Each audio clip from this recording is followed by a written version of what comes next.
Hola a todos. En este video vamos a introducir las ideas fundamentales asociadas a las ecuaciones diferenciales ordinarias, contenidas en el capítulo 7 del libro Cálculo, Conceptos y Contextos de James Stewart en su tercera edición. Lo que hemos dicho hasta ahora sobre el cálculo diferencial se puede resumir en la siguiente ecuación.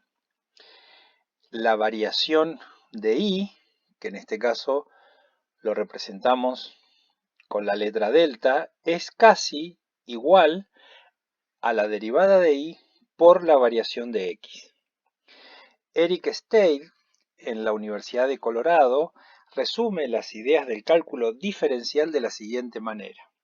Si sabes qué tan rápido te moves, entonces podés estimar qué tan lejos vas a llegar en un intervalo de tiempo dado.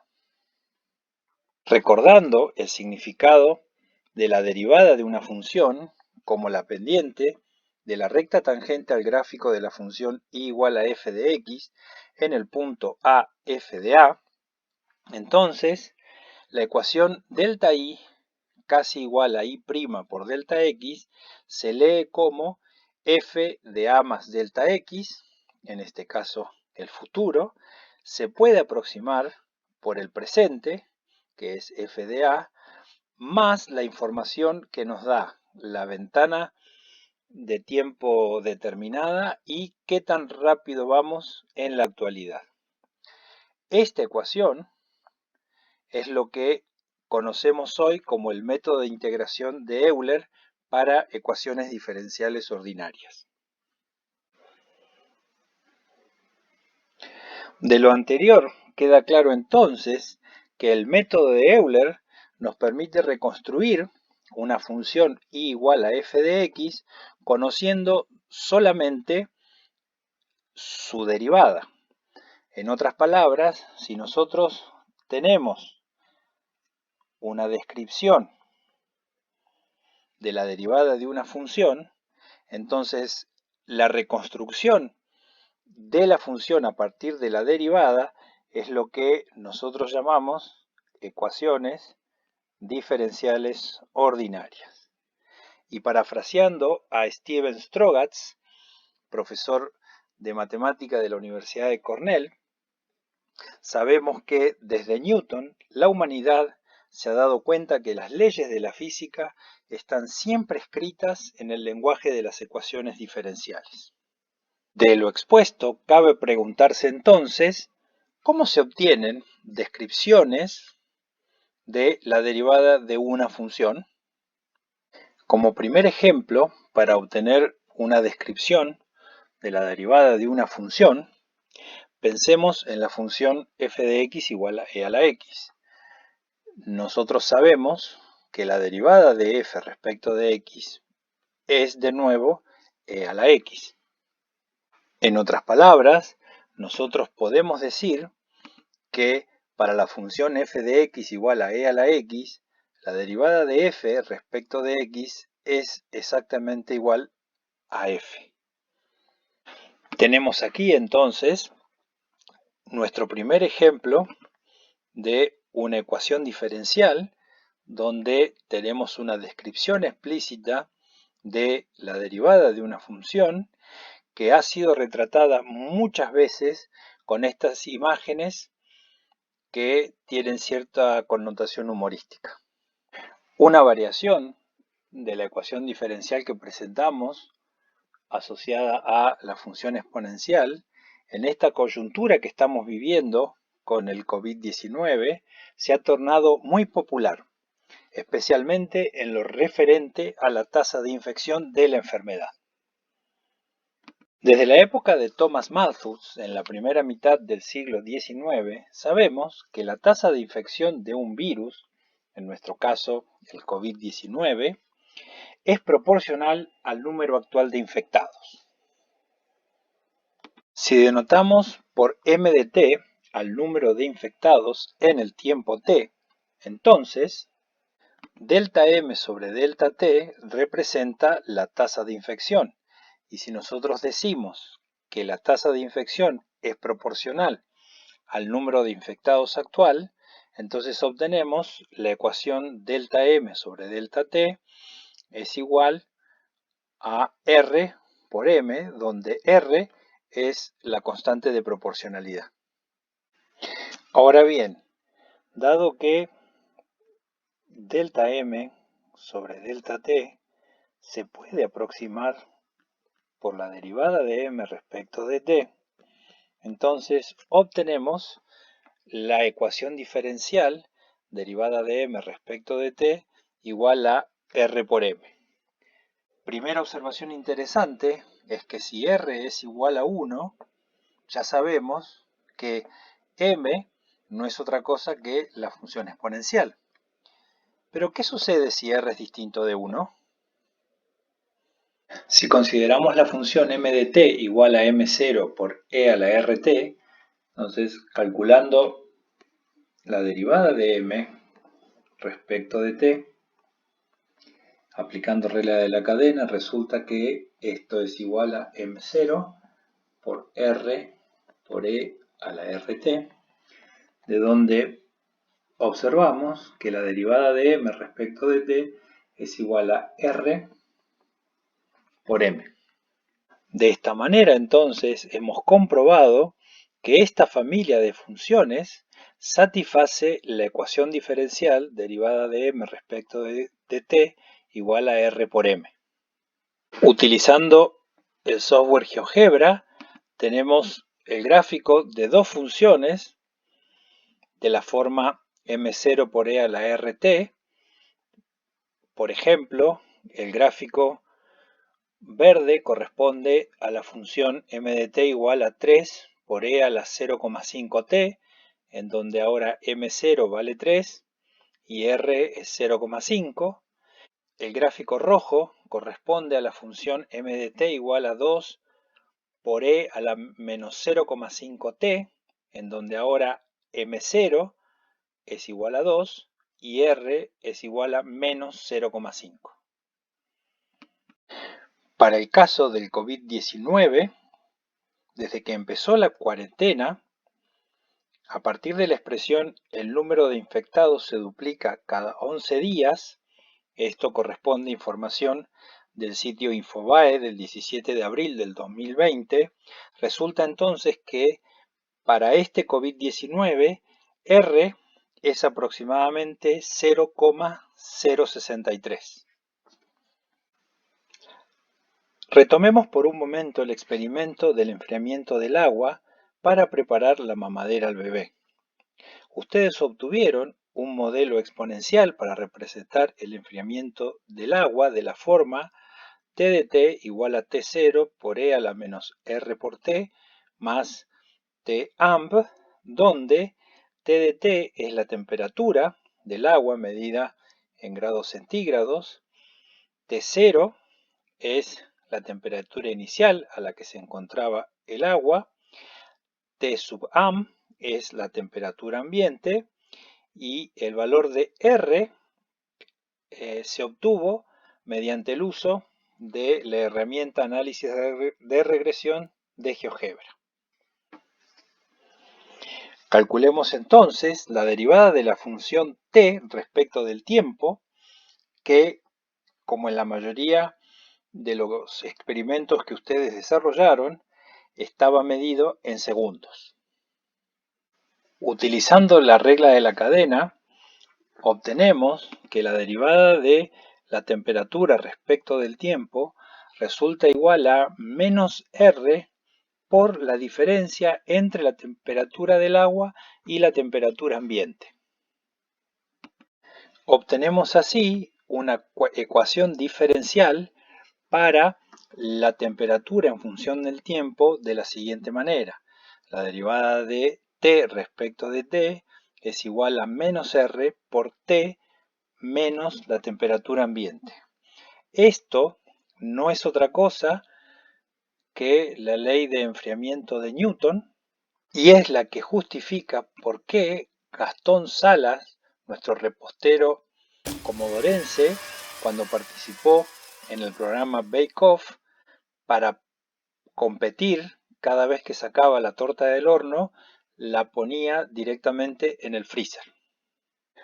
Retomemos nuevamente otro de los problemas que ustedes resolvieron en el primer proyecto. Esto es caracterizar el crecimiento de hongos en una rebanada de pan.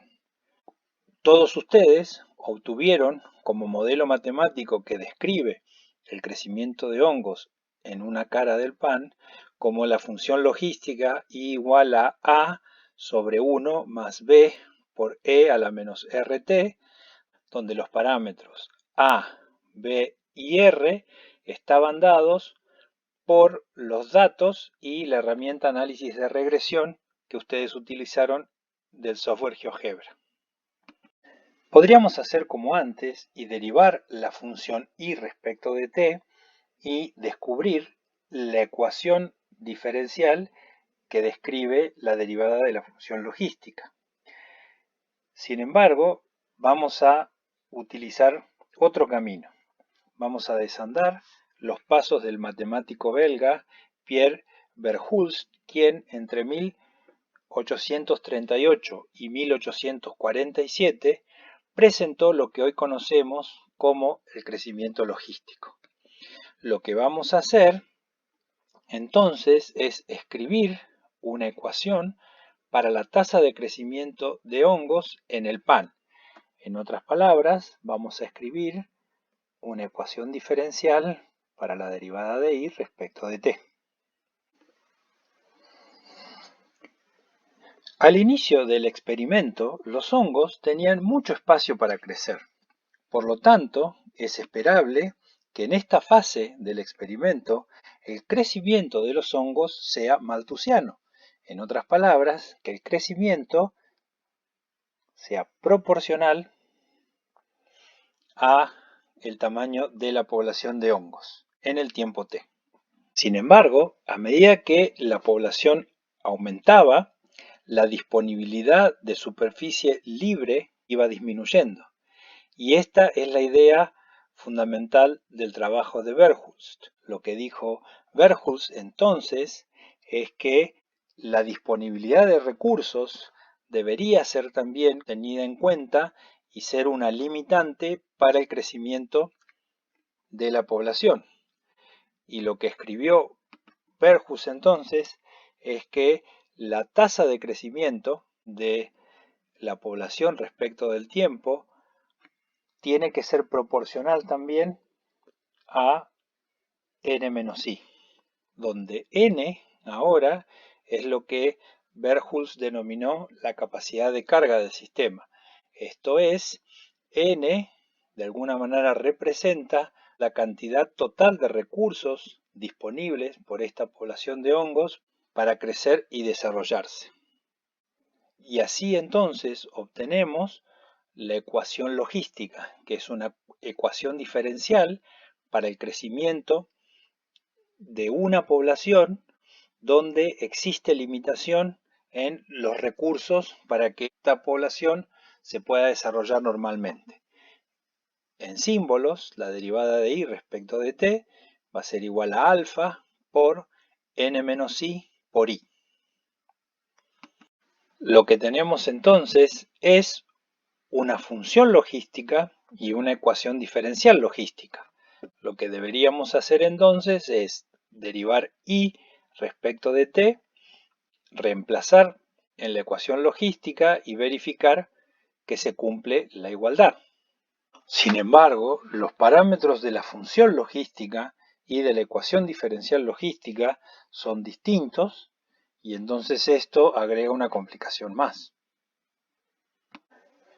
Para evitar esta complicación que surgió a partir de establecer una correspondencia entre los parámetros de la función logística y la ecuación diferencial logística, vamos a mirar la ecuación diferencial de otra manera. La idea es, en lugar de mirar y, vamos a mirar la función z igual a 1 sobre i, reconociendo entonces que ahora la función z se obtuvo a partir de una cadena de funciones, entonces la derivada de z respecto de t se calcula mediante la regla de la cadena, esto es, la derivada de z respecto de t es igual a la derivada de z respecto de y por la derivada de y respecto de t. Ahora bien, la derivada de z respecto de y no es otra cosa que menos 1 sobre y cuadrado. Y la derivada de y respecto de t es igual, por hipótesis, a alfa por n menos i por i. De donde resulta que la derivada de z respecto de t es igual a menos alfa por n z más alfa. Obtuvimos otra ecuación diferencial. ¿Y esto de qué nos sirve? La ventaja de mirar las cosas de manera diferente en matemática nos permite obtener la siguiente conclusión, que la función z igual a 1 sobre i satisface una ecuación diferencial que es exactamente igual a la ecuación diferencial que satisface la temperatura de T que representa el enfriamiento del agua para preparar la mamadera al bebé. Basta observar que en este caso R resulta alfa por n y T sub amp resulta igual a 1 sobre n. De lo anterior, entonces, obtenemos que z es igual a z0 por e a la menos alfa por n por t más 1 sobre n. Y si recordamos que z era igual a 1 sobre i, obtenemos entonces que i es igual a n sobre 1 más n por z0 por e a la menos alfa por n por t, que no es otra cosa que la función logística, en donde ahora n corresponde al parámetro a, n por z0 corresponde al parámetro b y alfa por n corresponde al parámetro r. Hasta ahora lo que hemos hecho es obtener ecuaciones diferenciales a partir de conocer la fórmula para la función original. Esto en general no pasa y entonces nos debemos preguntar cómo obtenemos una expresión para la función y si solo conocemos la descripción de su derivada. Como en este caso tenemos la ecuación diferencial derivada de y respecto de x igual a y al cuadrado.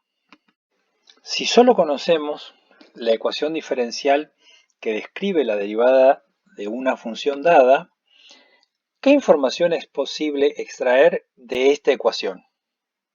Por ejemplo, solo con la ecuación diferencial es posible decidir cuál de estos dos gráficos van a corresponder a la función y. Si observamos el gráfico de la función a, vemos que este gráfico tiene al menos dos lugares donde la pendiente es 0, mientras que el gráfico de la función b no tiene puntos con pendiente de recta tangente igual a 0. Esto debería reflejarse en la ecuación diferencial. Lo que vemos en esta ecuación diferencial es que la derivada de y respecto de x es siempre positiva. En otras palabras, la pendiente de la recta tangente al gráfico de la función y igual a f de x siempre va a ser positiva. Por lo tanto, lo que observamos aquí es que el gráfico de la izquierda no puede representar a la función y. Si observamos el gráfico de la derecha, vemos que siempre las pendientes de la recta tangente son positivas. Entonces, podemos concluir de que este gráfico puede corresponder a la función y. Para poder decidir qué forma tiene la función y que satisface esta ecuación diferencial, vamos a utilizar el método de separación de variables, que es el método que permite, a partir de una ecuación diferencial, obtener una expresión analítica de la función y. ¿En qué consiste el método de separación de variables? La idea fundamental es considerar que este símbolo, diferencial de y sobre diferencial de x, en realidad es una fracción. O sea, de nuevo, nos inspiramos en la idea de Leibniz.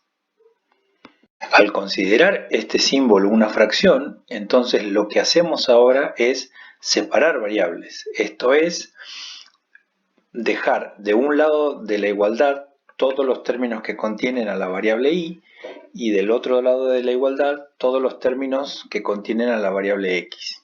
Entonces tenemos que 1 sobre y al cuadrado diferencial de y es igual a 1 diferencial de x.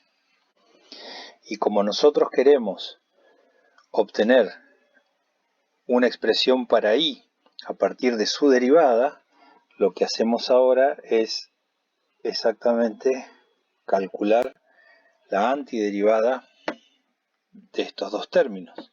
Notar que a la izquierda tenemos una antiderivada que solo depende de la variable y a la derecha tenemos una antiderivada que solo depende de la variable x.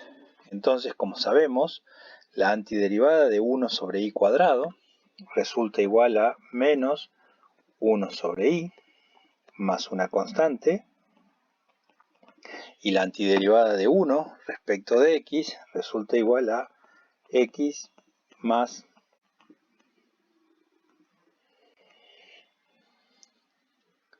por lo tanto, tenemos entonces menos 1 sobre y igual a x más una constante c que contiene k y p. ¿Y de dónde surge entonces que y es igual a menos 1 sobre x más c? Por lo tanto, la función que satisface la ecuación diferencial, diferencial de y sobre diferencial de x igual a y al cuadrado, resulta igual a la función y igual a menos 1 sobre x más c. Notar que al tomar antiderivadas, lo que tenemos entonces es que la solución de esta ecuación diferencial tiene infinitas soluciones, cada una de ellas parametrizada por la constante c.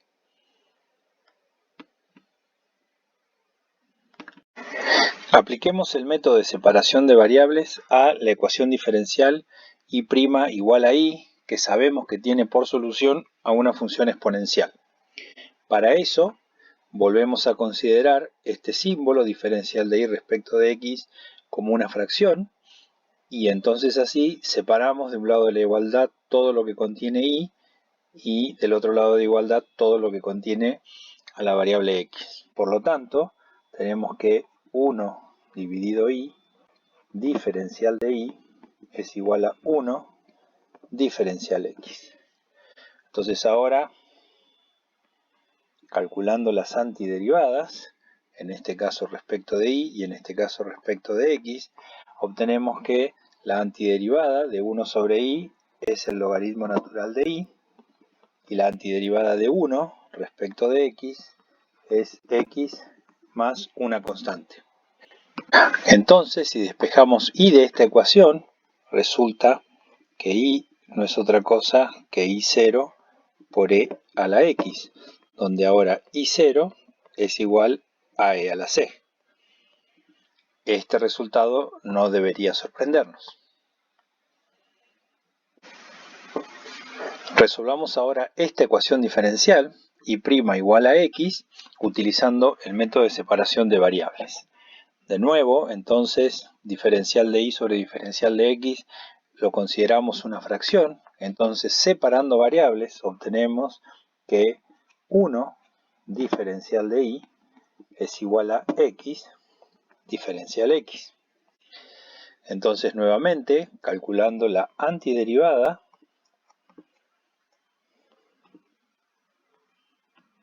a ambos lados, obtenemos que la antiderivada de 1 respecto de y es simplemente y. Antiderivada de x, diferencial de x, es x cuadrado sobre 2 más constante.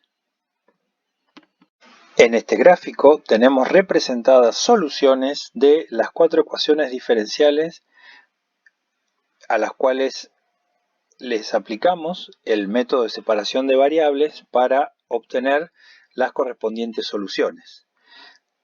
Como habíamos dicho antes, cada una de estas ecuaciones diferenciales tiene infinitas soluciones y lo que hemos obtenido acá han sido las soluciones de cada una de estas ecuaciones diferenciales que satisfacen la condición que y en 0 igual a 1. En el canal de YouTube Matemática UNP-SJB podrán encontrar resuelto el ejercicio 17 de la sección 7.3 y además podemos recomendar el canal Unicos o la Academia Khan para poder encontrar otros ejercicios resueltos respecto a cómo utilizar el método de separación de variables para obtener soluciones de ecuaciones diferenciales ordinarias. En resumen, en este video hemos revisitado la ecuación de predicción y a partir de ella obtenido el método de Euler para integrar ecuaciones diferenciales. Después hemos definido las ecuaciones diferenciales ordinarias como aquellas expresiones que nos describen analíticamente la derivada de una función. Hemos obtenido la ecuación logística y hemos hablado del método de separación de variables para obtener soluciones analíticas de ecuaciones diferenciales ordinarias.